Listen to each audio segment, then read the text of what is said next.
today's video, I'd like to talk to you about my tracheostomy and how I've recovered and my voice. Before I start talking about it, I just want to stress to everyone that just because I had the tracheostomy and my voice is damaged, it doesn't necessarily mean that the tracheostomy was the problem. A lot of the problem, I think, was from the full MS attack caused by the radiation. Because that's the reason why I've not been so vocal on any platform, because originally when I first started, I couldn't talk.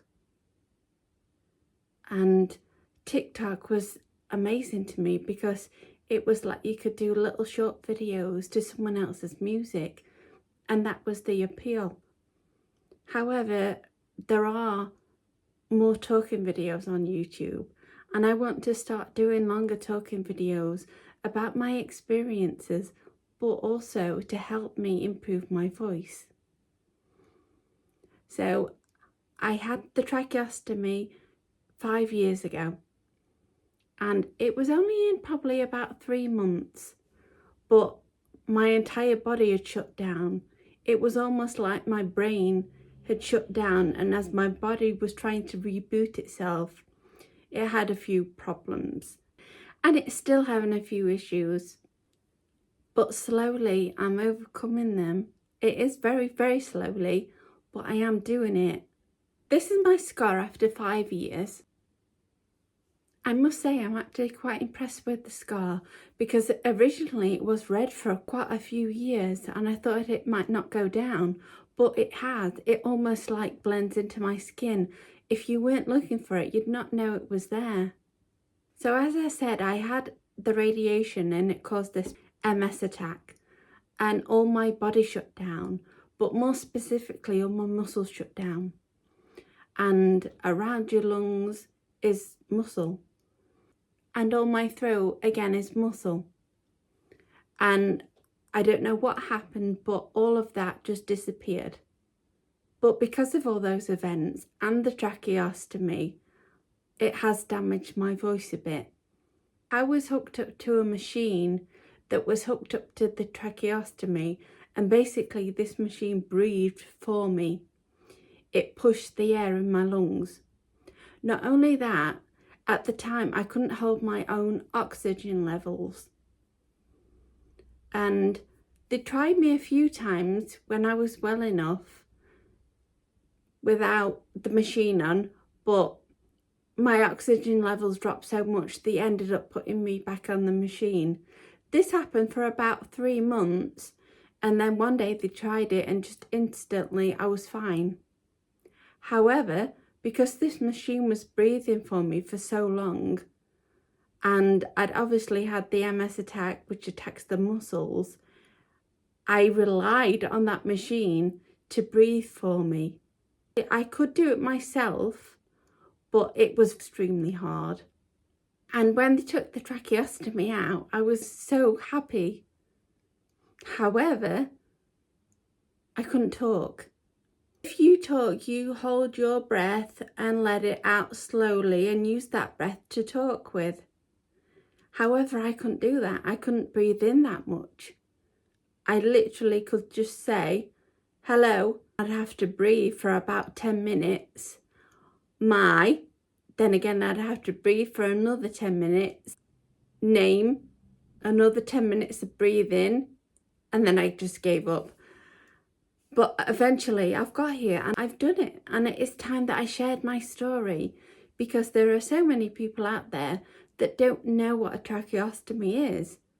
And without it, I literally would have died. It was only that was keeping me alive. Thanks to that and its machine, I had oxygen and I was breathing.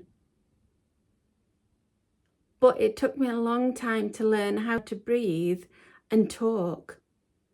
Like now, I could do a whole sentence with just one breath and it's fine. However, I couldn't do that before. When I first started, it was terrible. And occasionally I'd choke because all my neck muscles were weak.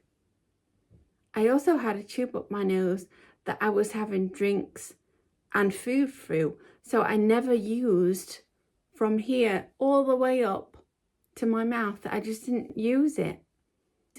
And as they say, if you don't use it, you'll lose it. And that's exactly what happened to me. And even though I did lose it, I have slowly regained it back, but it's taken me a long time. Because it wasn't just only my voice, and a lot of things I had to relearn again. Like talking. Not only did I have to learn how to talk again, holding my breath and breathing and talking at the same time, I also had to learn how to get the words from inside my mind to physically be able to talk them. And that was the hard part. I understood the written language. I understood when people were talking to me. And sometimes I'd answer in my head, but getting it from my head to talk it was a lot of effort. And that's what took me a lot of time, to learn how to get what I was saying out physically through talking. In a way, that's what drew me to TikTok, because at the time, that was the only platform you could go on that you could use other people's songs over your voice. So no one had to hear my voice. But now I feel that my voice isn't brilliant and it's not fully back to how it was. And I do think I've got more of a gentler voice than I had before. I still haven't mastered singing. That's something I can't do. I can talk, but I can't sing. But don't worry, I'm not going to start videos of me singing, because it would take me half an hour to sing one line. But hopefully the more that I talk, it's almost like exercise for my throat. When I first woke up, you couldn't tell where my chin was or my neck. It was all just in one lump with my face. So I have come a long way, but I still think I've got a little way to go yet. And hopefully the YouTube videos will help me do that. Because I had the tracheostomy and I couldn't talk, I did spend a lot of time just talking to the voice inside my head. And she still talks like I used to, but what comes out doesn't sound right, if that makes sense. So watching a lot of these videos back is almost like it's someone else talking. I don't recognise the voice. I still have the voice inside my head, and I think I'm talking like that, but when I watch myself back, it's like someone else's video. And so these videos are actually helping me more than anyone. But while I'm doing them, I thought I might as well share my story. Now, as far as the tracheostomy went, I wasn't aware that the tracheostomy was done. So I can't talk about that, but I can talk about after. I never experienced any pain. And when it healed up really well. I didn't have any infection. In fact, it healed so well, it was just like a cut. And I've known a few other people that have had tracheostomies, and they can talk straight away. So again, I want to stress that though my voice isn't brilliant right now, it doesn't necessarily mean anyone else with a tracheostomy would be like that. But they are something you can have at home, you can live with. It doesn't mean you have to be in the hospital. I think that's what a lot of people fear, that if they have a tracheostomy, they'll have to stay in hospital with the medical team around them. And it's not like that. Many people have them at home, and they are taught how to live with them, how to keep them clean. I was told I'd never breathe again on my own, and here I am. And I'm doing it. And my voice isn't perfect, but I'm a lot better than I was. And I understand how awful it can be sometimes to have these medical procedures that you don't want, that you never thought you needed.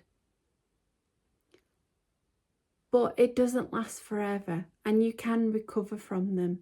And hopefully, even though it's taken me a bit longer, within a year or two, I hope to be back to normal.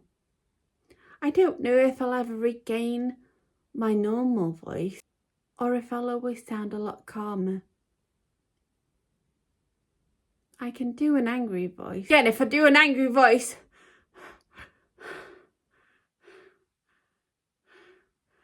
I need to breathe. A lot of my videos are about an hour long and I'm just editing out bits of me breathing. So thank you all for supporting me and being so wonderful and so kind. Since I came over to YouTube, everyone is so nice. I'm having problems with my eye and I will do a video more in depth about that. But because I've been on YouTube, people are like giving me that confidence and that bit of oomph I needed to just shoot the extra mile. So thank you so much, because you're all helping me